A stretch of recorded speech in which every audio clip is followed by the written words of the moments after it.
Good morning, student. Myself Baleshwar Singh. Let us start your subject geography class 7th. Topic है आज का आपका air. देखिए, मैंने आपको साइक्लोन्स के बारे में कल कुछ बताया था। उसके आगे देखिए, कुछ पोर्शन छूट गया था साइक्लोन का। Cyclone originated as a depression in gulf of Thailand near east of Port Blair on 25 October 1999 and gradually moved in north west direction. देखिए, साइक्लोन जो है वो ऑरिजिनेट होता है depression in the gulf of Thailand में near east of Port Blair में 25 October 1999 को, अब ग्रेजुअली मूव करता है नॉर्थ वेस्ट डायरेक्शन में। It intensified into super cyclone and hit the area between Ersama and Balikuda in Odisha on 29 October at 10:30 AM। देखिए, 25 October 1999 को ये साइक्लोन उठता है और 29 अक्टूबर को ये ओरिजिनेट होता है कहाँ से? Depression in gulf of Thailand से near east of the Port Blair से, और ये साइक्लोन 29 अक्टूबर एट 10:30 AM में हिट कर देता है बालिकुडा और इरेस्मा ओडिशा में। ठीक है, and the super cyclone swept the entire coast of Odisha including the city of Bhubaneswar and Cuttack and 28 coastal town.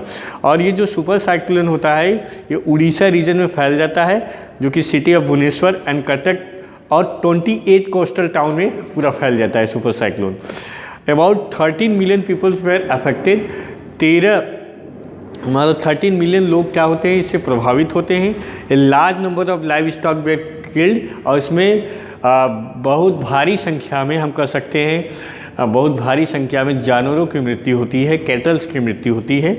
And standing crops of paddy vegetables fruits were heavily damage.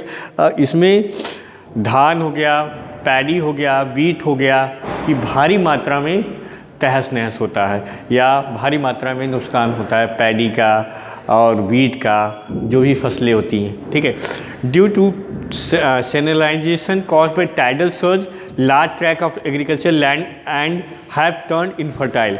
और जो समुद्र का पानी होने की वजह से, सैलिनाइजेशन होने की वजह से, जो खारापन होने से वजह से जो लैंड जो होता है, पूरा लैंड एरिया जो होता है वो सैलिनिटी हो जाता है, और उससे क्या होती है, लैंड जो होती है इनफर्टाइल हो जाती है कई सालों तक। क्योंकि जब कोई खारा पानी अगर लैंड में मिक्स हो जाता है या मिल जाता है तो उसकी सैलिनिटी अगर बढ़ने से वो इनफर्टाइल हो जाता है।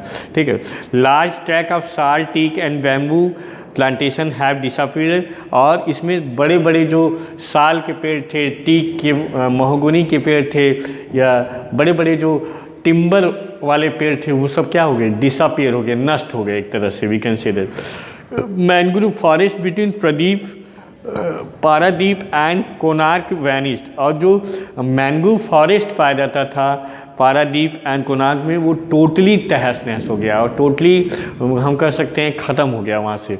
ठीक है, ये इतना भयानक तूफान देखने को मिला। कहाँ? Depression in the gulf of Thailand से उठा था और सुपर साइक्लोन हिट किया ओडिशा बालिकुडा पार्ट को, इरासामा पार्ट को ये हिट किया 29 अक्टूबर 10:30 AM पे। ठीक है, तो ये था हमारा साइक्लोन। अब आगे देखते हैं moisture. When water vapour evaporates from land and different water bodies it become water vapours.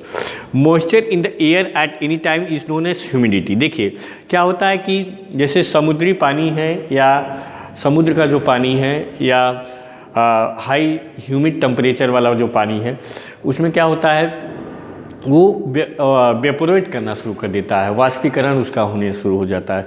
तो when water body evaporate from land and different water body it become water vapours. जब भिन्न भिन्न वाटर बॉडी से, चाहे seize से, चाहे river से जो पानी इवापोरेट्स होता है, गर्म होकर जो इवापोरेट्स होता है, वो क्या होता है, वो वही वाटर वेपर बनाता है। ठीक है, moisture in the air at any time. और आप देखेंगे कि अचानक एयर में कोई मॉइस्चर आ जाता है तो उसे हम क्या कहते हैं, ह्यूमिडिटी कहते हैं, उसी को हम क्या कहते हैं, आर्द्रता कहते हैं, नमी कहते हैं, ठीक है। When the air is full of water vapour we call it humid day. जब आप हवा में देखेंगे ज़्यादा नमी हो जाती है या ज़्यादा आर्द्रता हो जाती है, ह्यूमिड एयर होता है, फुल ऑफ वाटर एयर होता है, तो इसे हम क्या कहते हैं, ये ह्यूमिड डे है या आर्द्रता वाला दिन है, ठीक है।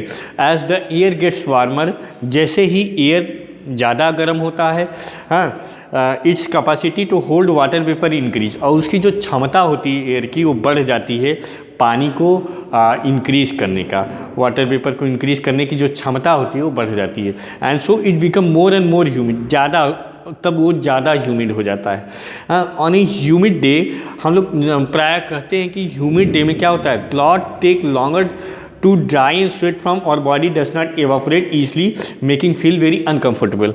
ह्यूमिड डे में हम लोग क्या करते हैं, हम लोग कहते हैं कि भाई हमारा कपड़ा नहीं सूख रहा है, हमारे बॉडी में थोड़ा चिपचिपा टाइप का महसूस हो रहा है, या हमारा बॉडी जो है ह्यूमिड एयर होने की वजह से पसीना जो है, स्वेट जो है बाहर नहीं निकल रहा है, इससे हम लोग को क्या होती है, अनकम्फर्टेबल फील होता है, क्योंकि उस समय स्वेट जो होता है जल्दी सूखता नहीं या बाहर नहीं निकलता, तो इससे हम लोग को अनकम्फर्टेबल फील होता है। When the water vapour राइसेस start cooling, जब वाटर वेपर राइस करता है, उठता है, ये धीरे धीरे क्या होने लगता है, ठंडा होने लगता है। The water vapour condenses causing in formation of droplet of water. देखिए अब क्या होता है कि जैसे वाटर वेपर का फॉर्मेशन होता है तो ये आसमान में जाके या जो हम लोग कहते हैं ना, ये वाटर वेपर ऊपर की तरफ इवापोरेट करता है, और जैसे जैसे ऊपर इवापोरेट करता जाता है, ऊपर जाता रहता है, ये धीरे धीरे क्या होने लगता है, कोल्ड होने लगता है।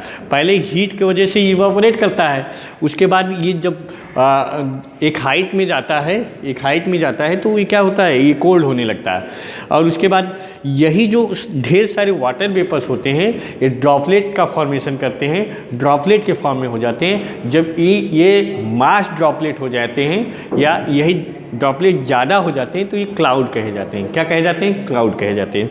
देखिए आगे दिया है, water vapour condenses causing formation of droplet of water, clouds are just masses of such water droplets when these droplets of water become too heavy. अब जब यही ड्रॉपलेट ज़्यादा हैवी हो जाते हैं तो ये बारिश के रूप में हो जाते हैं या बारिश हो जाती है, ठीक है। Heavy to float in the air, और यही घूमने लगते हैं। जब ये वाटर वेपर कंडेंस होकर ऊपर जाके अगर बैठ जाते हैं और जब ज़्यादा होने की वजह से क्या होंगे, घूमने लगते हैं, तभी हम लोग कहते हैं देखिए बादल घूमड़ रहे हैं या घूम रहे हैं। और then they come down and precipitate, और उसके बाद क्या होता है, जैसे ही ये ज़्यादा हो जाते हैं, घूमना शुरू होते हैं, ये क्या होते हैं, ये बारिश के रूप में या बूंदों के रूप में बरस जाते हैं, ठीक है। Jet planes flying in the sky leaves a white trail behind them. अगर आप देखे होंगे एक जेट प्लेन होती है, वो क्या करती है, जब वो आसमान में जाती है तो एक वाइट ट्रेल छोड़ती है या वाइट धुआं टाइप का छोड़ती है। तो ये ट्रेल क्या होता है, the moisture from their engine condenses, और ये जो मॉइस्चर इंजन से धुआं जो ट्रेल निकलता है ये कंडेंस हो जाता है, कंडेंस फॉर्म में हो जाता है। We see the trails of this condenses moisture from some time when there is no air movement to disturb it. और हम देखेंगे कि जो ये कंडेंस एयर होता है ये मॉइस्चर के रूप में कुछ समय रहता है, and when there is no air movement to disturb it. अगर कोई एयर मूवमेंट डिस्टर्ब नहीं करती है इसको तो ये मॉइस्चर के रूप में ऐसे बना रहता है। Precipitation that comes down to the earth in liquid form is called rain. और जो प्रेसिपिटेशन अर्थ पे या बूंदे जो हैं, प्रेसिपिटेशन जो है वो जब अर्थ पे आती हैं तो उन्हें हम क्या कहते हैं, रेन कहते हैं। बरस जाते हैं, वो प्रेसिपिटेशन भारी मात्रा में जब पृथ्वी पे पड़ते हैं या गिरते हैं तो इसे हम क्या कहते हैं, रेन कहते हैं।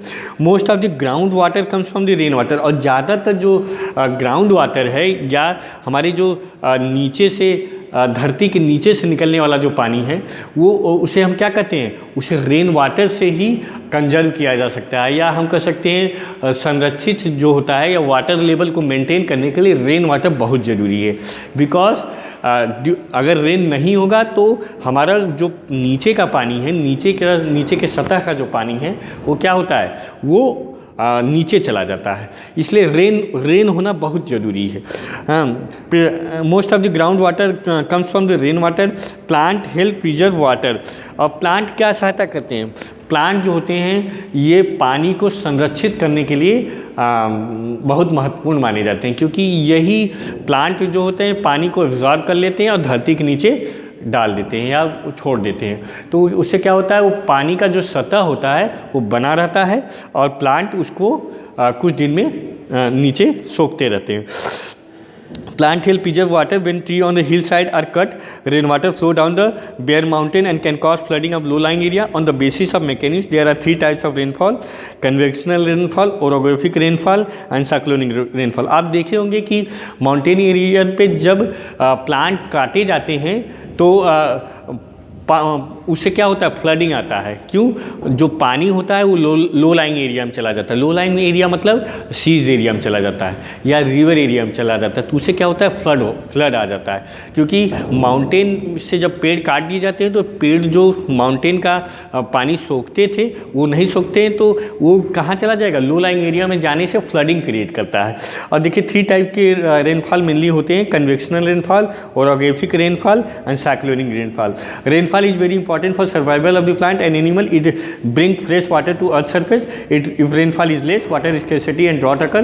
On the other hand, it is more flood take place. देखिए रेनफॉल अगर कम होगा तो प्लांटों का जो सर्वाइवल है और एनिमल नहीं हो पाएगा, और वो क्या होगा, अर्थ सरफेस पे सूखा लाएगा और इसके कमी होने से, पानी के कमी होने से तरह तरह की समस्याएं पैदा होंगी।